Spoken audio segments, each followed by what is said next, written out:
এই কই তুমি এদিকে একটু আসো না। কি হলো, তাড়াতাড়ি আসো। কি ব্যাপার আজকে এত রোমান্টিক ভাবে কথা বলতেছে? হ্যাঁ বলো, কি হয়েছে? দেখো তো এই শাড়িটা পরলে আমাকে কেমন লাগবে। শাড়ি যেহেতু সুন্দর, পরলে তোমাকে সুন্দরই লাগবে। বলো কি, তাই নাকি? তাইলে আমি শাড়িটা পরে আসি, তুমি বাইরে ডেলিভারি বয়কে টাকাটা দিয়ে আসো। ডাক্তার দেখাইছো? কি বলছে ডাক্তার? ডাক্তার বলছে বউকে ভালোবাসতে, কিন্তু কার বউকে ভালোবাসতে বলছে সেইটা বলে নাই। যাটা দেখছো, যাটা দিয়ে শুধু গড়ে ঝাড়ু দেওয়া হয় না, আরো অনেক কিছু করা হয়। আরে জানি তো, মেয়েরা মেকআপ করার সময় মুখে ঝাড়ু দেয়। শোনো, মেয়েরা হচ্ছে সবচেয়ে দামি জিনিস, তাদের সাথে সম্মান দিয়ে কথা বলবা। হীরা সবসময় জহুরিরাই চেনে, তোমাকে যতটুকু চিনি ততটুকুই দাম দেই। মেয়েদের তোমরা 1%ও চেনো না। মেয়েদের মাথার ছেঁড়া চুলও 3000 টাকা কেজি বিক্রি হয়। তোমাদের মাথার চুল দামি হওয়ার কারণ আছে, তোমাদের মাথা ভরা তো গোবর, জানো তো গোবরেই পদ্ম ফুল ফোটে। ডাক্তার ভিতরে আসবো? হ্যাঁ, ভিতরে আসেন। এইবার বলেন আপনার কি সমস্যা? ডাক্তার পেটে সমস্যা, কিছু খাইয়ে সহ্য করতে পারি না, শুধু পেট ব্যথা করে। ও আচ্ছা, বুঝতে পারছি। তা বাথরুম কি রকম হয়? ডাক্তার বাথরুমের লাইট কেটে গেছে, অন্ধকারে শুধু কালা কালাই দেখি। আমি একটা টেস্ট লিখে দিলাম, এলইডি লাইট। এটা জ্বালিয়ে বাথরুম দেখে কালকে রিপোর্ট জানাবেন। যৌবন ফুরিয়ে যাওয়ার আগে ভাবছি আরেকটা বিয়ে করব। তোমার যা মনে চায় তাই করো, আমি কিচ্ছু বলবো না। আরে টুম্পা ভাবি, ভাই কি বাসায় না আপনি একা? ভাই ভাবি যা বলছে তার মানে হলো একবার শুধু কইরে দেখ, বেলুন খুন্তি পুতা একটাও মাটিতে পড়বে না। জানো, আজ ভোর রাতে স্বপ্ন দেখছি তুমি আমাকে অনেক মার্কেট করে দিছো। আচ্ছা, ভোরের স্বপ্ন সত্যি হয় তাই না? কোন গাধা বলছে ভোরের স্বপ্ন সত্যি হয়? বিকেলে যখন জোর করে মার্কেটে নিয়ে যাব না, তখন বুঝবা সত্যি হয় কিনা। ও আচ্ছা, তাইলে ভোরবেলা যে পাশের বাড়ির ভাবির নিয়ে স্বপ্ন দেখি সেটা জোর করে করতে হবে।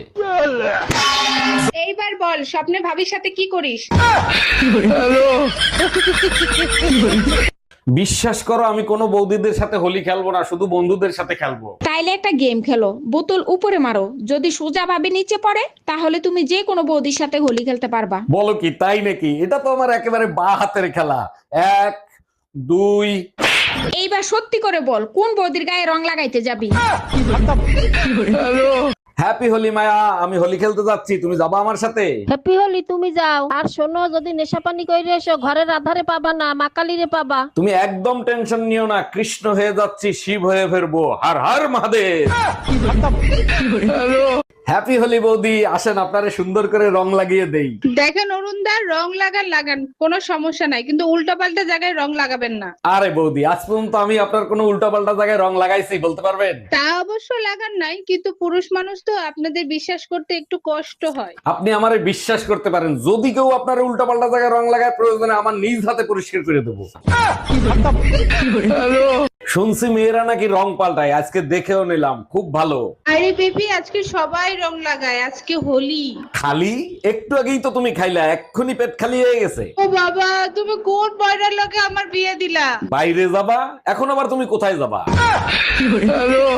আচ্ছা মায়া, পাপের কলস ভরে গেলে মানুষের মৃত্যু হয়, এটা কি সত্য? সত্য কিনা জানি না, তবে মুরব্বীরা তো এটাই বলে। তবে মুরব্বীরা এইটা ঠিক বলছে, খুশির কলস ভরে গেলে মানুষের বিয়ে হয়ে যায়। এটা মুরব্বীরা ঠিক বলছে, তোমারে বিয়ে করে আমার জীবনটারে নষ্ট করে ফেলাইছি। আচ্ছা শুনো, বিয়ের আগে যখন আমার ছবি দেখছিলা তখন তোমার ভিতর কি অনুভূতি কাজ করছে? অনুভূতির সুযোগই দেই নেই, ছবি দেখার সাথে সাথে বিয়েতে রাজি হয়ে গেছি। দ্রুত সিদ্ধান্ত নিলে তার ফল কোনোদিনও ভালো হয় না। আমি অনেক চিন্তা ভাবনা করে বিয়েতে রাজি হয়েছি। এটা তুমি একদম ঠিক বলছো, এর জন্যই আমার সিদ্ধান্ত ভুল ছিল। সারা দিন কাজ করতে করতে জীবনটারে লাইফ বানাই দিছি। এই কোথায় তুমি? তোমার ফোন বাজে, কানে শোনো না? কোনো কাজ শান্তিতে করতে পারি না। এই তুমি এক কাজ করো, ফোনটা কেটে ফেলো। আচ্ছা শোনো, দাও দিয়ে কাটবো না বটি দিয়ে কাটবো? তোর বাপের জন্মে কোনোদিন চা খাস নাই, এক কাপ চায়ের জন্য তুই আমার সাথে অশান্তি করলি। অরুণ ভাই, আপনার কপাল ভালো, ভাবি শুধু চা খায়, মদ খায় না। দেখেন না ভাবি, সাত সকালবেলা এক কাপ চায়ের জন্য আমার সাথে কি অশান্তিটাই না করলো। বললাম তো আপনার কপাল ভালো, ভাবি চা না খেয়ে যদি মদ খাইতো তাহলে আপনাকে গুলি করে মারতো। ডাক্তার, প্রস্রাব করতে গেলে প্রচন্ড ব্যথা করে, কি করি বলেন তো? দাঁড়ান, চেক করে দেখতেছি কি অবস্থা।